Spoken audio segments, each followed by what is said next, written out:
Howdy, everybody. This is Darius Dell here to present our Around the Horn Weekly for Saturday, October 30th, 2021. As you know, we got a ton of content to hop through, so let's just start with the key takeaways on slide three here. Short term, if you blinked, you missed the correction, the microscopic correction in the S&P 500. As per Sage, the collapse in realized volatility amid a glaring lack of investable dips since the late September, early October lows continues to suggest that bears got trapped shorting said lows and are now being forced to cover shorts high. While that dynamic is clearly insulated downside of risk assets month to date, the 71% at the money put implied volatility premium in the VXX, that short term volatility, continues to sound the alarm bell with respect to increasing exposure to the equity and credit markets in the very near term. Next week's FOMC tapering catalyst may expose that complacent positioning.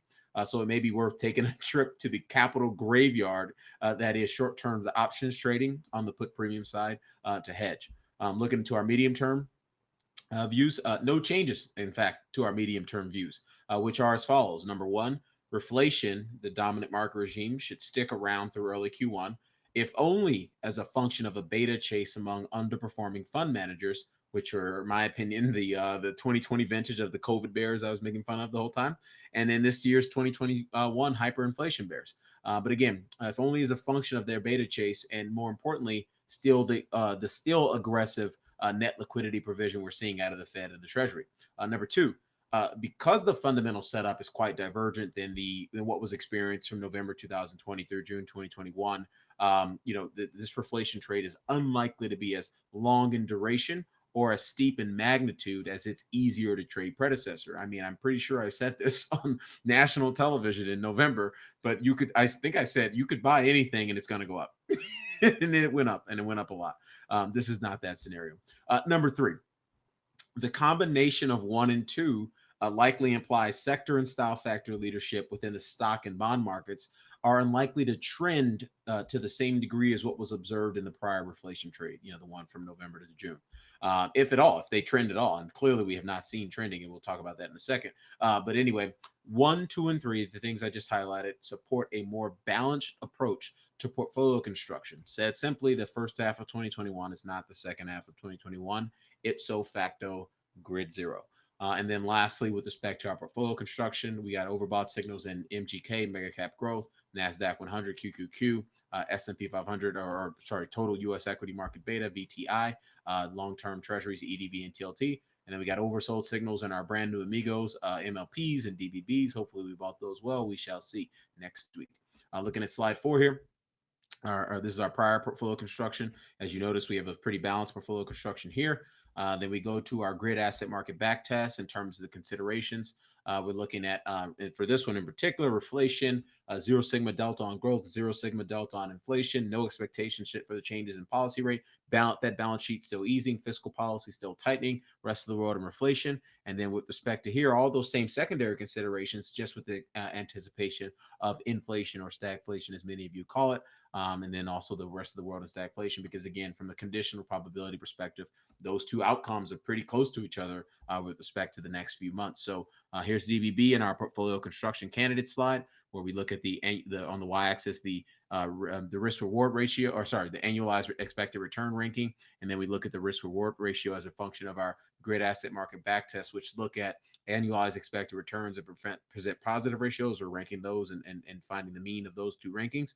And then we're also looking at covariance and volatility and finding the mean of those and ranking those on the x-axis here. So that's how those processes work. We unpack all that in the macro scouting reports for those of you who are unfamiliar with that entire process. But these scatter plots are designed to summarize all that math for you.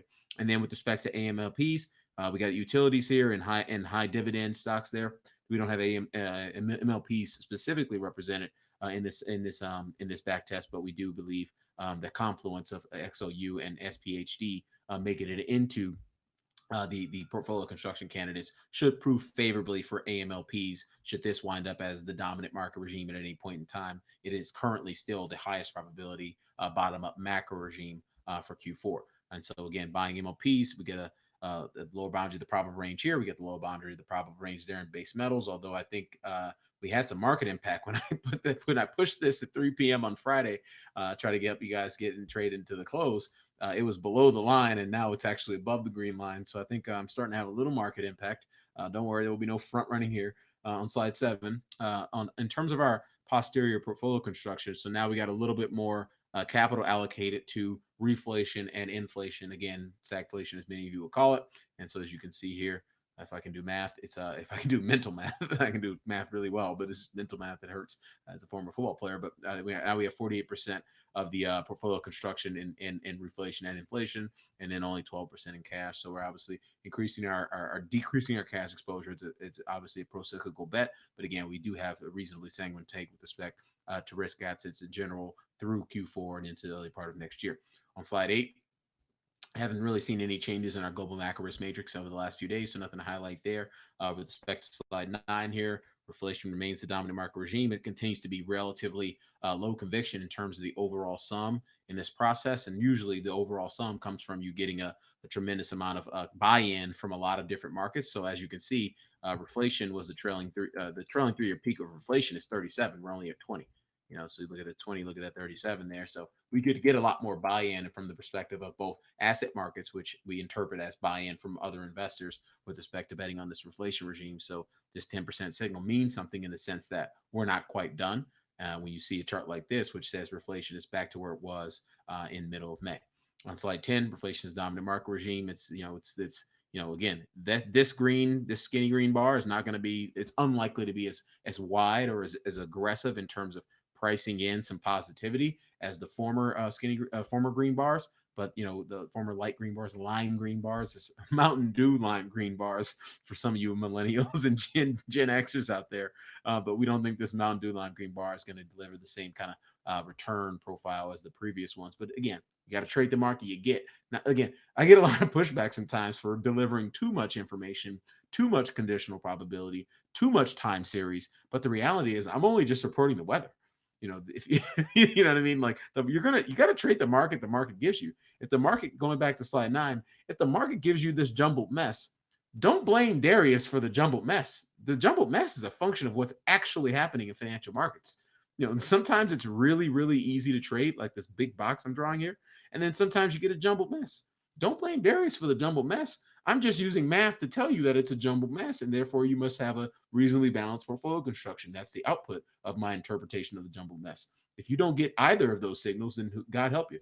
But going back to CACRI here on slide 10, we got CACRI getting close to the danger zone. One thing I will call out about the danger zone, it's usually not the entrance into the danger zone that's the issue, it's the exit from the danger zone that's the issue in terms of calling out risk in financial markets. As you can see, it's the move out of the CACRI, and you can certainly see that a lot better in the longer term CACRI chart, which begins in January 1998, because I believe 1998 is arguably the most important year in financial markets, and quite frankly, in financial market history. Most of you, if you want to go back and read some literature on the Fed's response to long-term capital management, and ultimately that's why we're seeing a lot of the aggressive monetary policy that we've seen since then. It's really that was the catalyst for, in my opinion, for changing the Fed's mindset with respect to reacting to the financial markets as opposed to reacting to the economy. So don't take my word on that. Just, if you don't take my word on that, go back and read some literature, and I think you'll wind up in the same conclusion that I have. Obviously, just on slide 11 in here, for those of you who are reasonably new to the process, when we talk about grid zero means we're close to the origin in the grid model chart in terms of the growth and inflation diagram that you guys see, that 4-quadrant chart from us. When you're close to the origin in grid zero, it means the sector and style factor leadership that tends to characterize each of these grids is less likely to be as pronounced as it would be if you were further away from the grid, which is exactly why we're seeing a lot more kind of style factor leadership ping pong, sector leadership ping pong in the equity and credit markets. And that's something we would expect to see throughout the balance of this reflation regime. On slide 12 here, looking at positioning through the lens of CFTC futures and options data, looking at the net non-commercial net length in that report, in the commitment of traders report. In terms of what to call out here with respect to the portfolio construction, we got an extremely bullish signal in Bitcoin here. You got a minus 3.2 3-year Z-score with respect to the minus 4.3, minus 4.4 non-commercial net length there, net short position. Historically, that's meant on average, a 6-month forward performance of 100%, a doubling. I think BitTo, this Bitcoin futures ETF, is having market impact because we're starting to see a lot of these changes. Like, look, week over week, month over month, I do believe BitTo is having market impact, which may render these back tests invalid to some degree. And so I do want to take this with a grain of salt, but let's be clearly honest. I've been saying this for a while now. I think Bitcoin's going to 100,000 this year. So this back test certainly supports that. But we're not in the business of cherry picking, of confirmation bias. We're in the business of refreshing models at 4:30 in the morning and updating the conditional probabilities and reporting those updated conditional probabilities to viewers so that they can make smarter investment decisions on a go-forward basis. That's all we're in the business of doing. Sometimes we like to hop on TV and joke, but generally speaking, what we're trying to do is help you make and save money here. On slide 13, looking at our crowding analysis through the lens of the volatility risk premia, and how we calculate that is looking at the 30-day at the money put implied volatility relative to the mean of 10-day, 20-day, and 30-day realized vol. What we're trying to do is look for things that have recently corrected, very recently corrected. But obviously, if you look at 10-day realized vol in isolation, you're not going to get the same type of vol signal, vol characteristics, the mean reversion that you typically see when you look at volatility on similar durations. So that's why we do want to have the 20-day and 30-day in the back test. I got a couple questions on that. That's why I'm unpacking that right now. But anyway, the options market says no mas with respect to the corrections in the dollar and treasuries, and it's kind of saying the same thing with respect to the correction in base metals. Base metals is very much at the lower boundary of its probable range, so we took the shot there. We do believe that may prove to be a decent buying opportunity. On slide 14, I called this out in the short term key takeaways, but the 71% implied volatility premium in VXX, which is the number 3 thing on this chart here, continues is cause for alarm. Again, this is implied volatility premium in puts. So puts for VXX with a 16 handle on a VIX are telling you that it should be nearly double. The implied volatility should be nearly double of what we've just recently realized in the VXX. So I think it's a scary signal as it relates to complacency. But again, our crowding analysis is designed to help investors navigate the next 1, 2 to 3 weeks. If you're talking about crowding analysis with respect to a medium-term investment decision, slap on the back of the hand, you're doing this wrong. That's not the point of this crowding analysis. It's a shorter-term risk management signal. So I want to make sure that everyone on Team 42, everyone watching these videos, everyone reading my notes in the morning understands that dynamic. It's a short-term risk management signal. With respect to dispersion, I'm almost certain most of you don't know the song, but for like the 2 or 3 of you guys who do, who grew up listening to rap music like I did, it was all good just a week ago. And I joke, but I mean, it was all pro-cyclical just a week ago. One thing we do in terms of this analysis, what we're trying to do is actually look at the upper quintile, the composition of the upper quintile relative to the composition of the lower quintile. And the reason we do that on a month-on-month Sharpe ratio basis is because that's a fine proxy for the flows of your sort of shorter term investment managers, the pod shop PMs, the Citadels, the Millenniums, the Balyasny's, the 0.72s of the world that you read about in finance Twitter that I spend a decent amount of my time on the phone and on Zooms with every week. It's a good proxy for their trading activity. Are they going long things? Are they covering shorts? Are they moving? How are they moving money? This is where all the money in finance is being amalgamated in terms of AUM. And so we definitely need to track their behavior because their behavior has an outsized influence on asset markets. So going back to this, a week ago, the upper quintile of this study was very much pro-cyclical in terms of value, value, high beta this, most debt that, energy, industrials, financials. Now it's 70, 80, 90% dominated by defensive exposures. That's very new. That's extremely new. And just in the same way that I said in mid-September, hey, our dispersion analysis is going extremely pro-cyclical, even though the market is correcting materially. That is a risk-on signal. It was very similar. Remember I said it was very similar to the October 2020 correction where we had the same dynamic, market down, but cyclical exposures leading. That was obviously a very big leading indicator for the pro-cyclical reflation rally that we saw from November through June of this year. Well, now it's turned defensive now. I'm not saying we're going to get a defensive rally, from this November through next June. That's clearly not what we're saying here. But it may be the onset of something that is a lot more balanced with respect to equity, sector, and style factor leadership. And that's something we anticipated throughout Q4 because, again, pivoting to Grid Zero was a deliberate risk management decision. I've been made fun of from investors with way less math skills than me about Grid Zero. But guess what? Grid Zero is a function of a very deliberate quantitative process, and we're sticking to it. On slide 15. Getting into the chopping of the wood. So S&P still bullish, not actionable. WTI not actionable. Neutral VAMs. Slide 16. Dollar finally bounced off. I mean, it was consolidating for over a week. Finally bounced off the lower boundary of its probable range, not actionable. 10-year break even finally corrected off the upper boundary of its probable range, which it was hugging for quite some time. And this was a relentless move higher in longer term inflation expectations. So we'll see if they consolidate or actually make it to the lower boundary of the probable range. We'll see if this actually gets to the upper boundary of its probable range. I suspected it might in the context of a Fed tapering announcement. On slide 17, look at the nominal 10-year that's nearly oversold. A lot of people thought this thing is going straight to 2%. Maybe it is going to 2%. I happen to think it's not going to 2%. I happen to think, as I've said the entire time, the year-to-date high is probably the as high as it's going to get. Maybe you see a double top before it makes a series of higher lows from that point in terms of what we have projected for the U.S. economy and really the global economy in terms of growth and inflation forecasts for 2022. A lot of them are going to be a lot lower a year from now. So I just can't see how I can't see how declining growth and inflation, which perpetuated this, the same dynamic that perpetuated that, and accelerating growth inflation perpetuated this. Now, if we get declining growth and inflation in 2022, somehow people think this is going to happen, even though I just highlighted this. I think it's intellectually disingenuous, but it is what it is. And maybe I'm just out on a limb there. But one thing I will call out, actually going back to the slide 12 here. You see this? Stop it, Wall Street. Y'all need to stop. I'm sorry. The week over week delta. So in like 2 weeks, I'm not even kidding you. In 2 weeks, we went from 176 plus thousand net long position in the 10-year Treasury note futures and options to a minus 101 net short position, 101,000 net short position. It's taken 2 weeks. In 2 weeks. And so this data is through last Tuesday. So this means Wall Street shorted the crap out of long-term Treasury bonds into a screw you rally, rip your face off rally at towards the end of this week.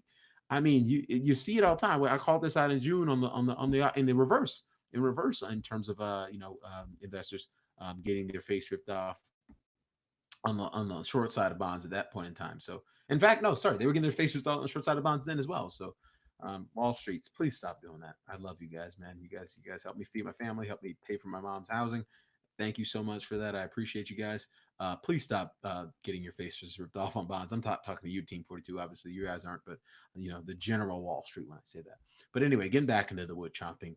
High-yield OAS bearish. That's still about a positive signal. Slide 18. Oh, we got a neutral VAM signal now in the VVIX-VIX ratio, so that's positive at the margin. High beta, low beta ratio, still bullish. It's narrowly making higher highs, so that's a good thing.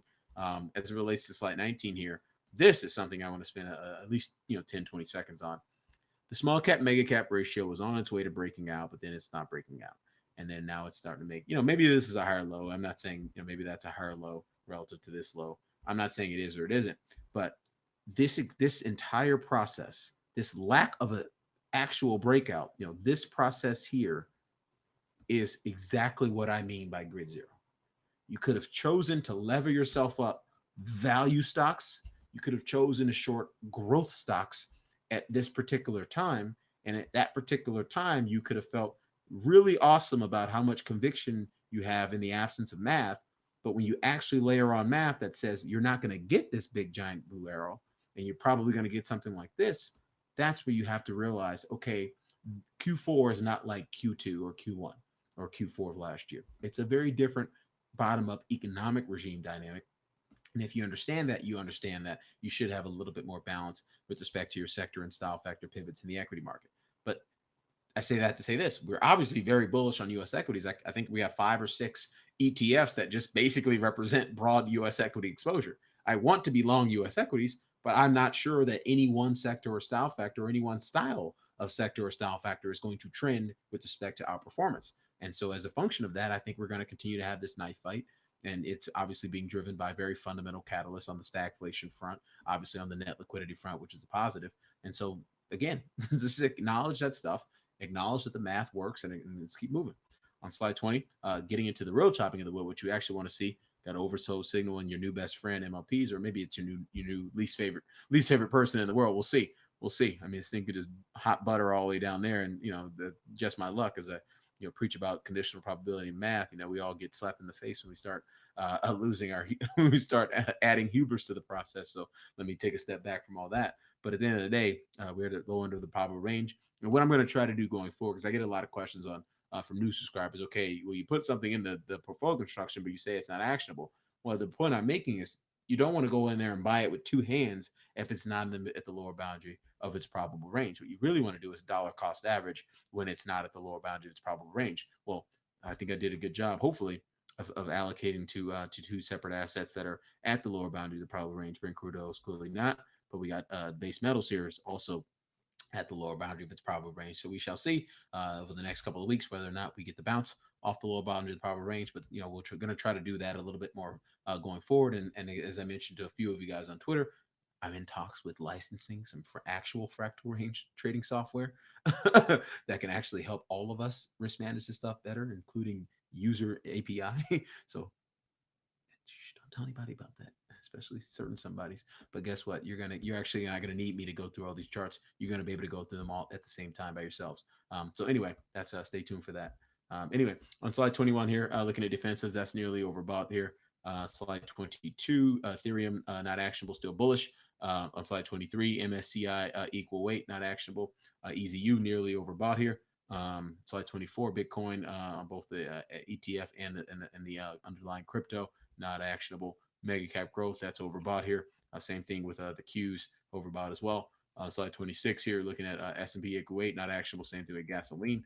On slide 27, net gas, not actionable. Uranium, not actionable. I mean, the volatility of these assets, I mean, holy cow. I mean, this is, you want to talk about why we have cash? We got Bitcoin, Ethereum, natural gas, uranium, WTI crude oil, Brent crude oil, and gasoline in the portfolio construction. You better have cash if you're a long only investor. If you're long all those three things, because all those things have betas way higher than traditional equity and credit risk would suggest. So we're obviously being rewarded for that, generally speaking, with respect to each of those positions. But it doesn't mean from a portfolio construction perspective that we necessarily want to be taking too much more risk from here. So you might see us hodl that 12% cash position, really just as a function of having a lot of high volatility exposures in the portfolio construction. We'll get to something that's more fully invested when the time is right, and may not be for a while, maybe for 6, 9, 12, 18 months, who knows. The whole point of the process is using repeatable data that are time series based, that we can forecast and project, and that ultimately create conditional probabilities around, that ultimately evolve based on incremental repeatable data that are time series based, so that we can constantly update the portfolio construction at the margin according to the highest probability economic outcomes and what the market is telling us to do. That's it. That's it. On slide 28, getting back into the chopping of the wood. I keep taking breaks. I'm sorry from the wood chopping, but WTI crude oil is not actionable. Broad U.S. equity market VTI overbought. Getting into the fixed income and currency component of what we're doing here. Extended duration treasuries overbought. High yield credit not actionable. Same thing with J&K. Tips not actionable as well. I actually broke the bullish, so that's one thing to call out. On slide TLT overbought. Same thing as EDV, and then U.S. dollar finally bounced, so no longer at the lower end of boundary of its probable range, but maybe we see an extended bounce, particularly into next Wednesday's potential tapering announcement, which I think is all but a done deal. So with that, Darius Dell presenting our Around the Horn Weekly for Saturday, October 30th, 2021. Thank you so much. We appreciate you. Catch you back here next week.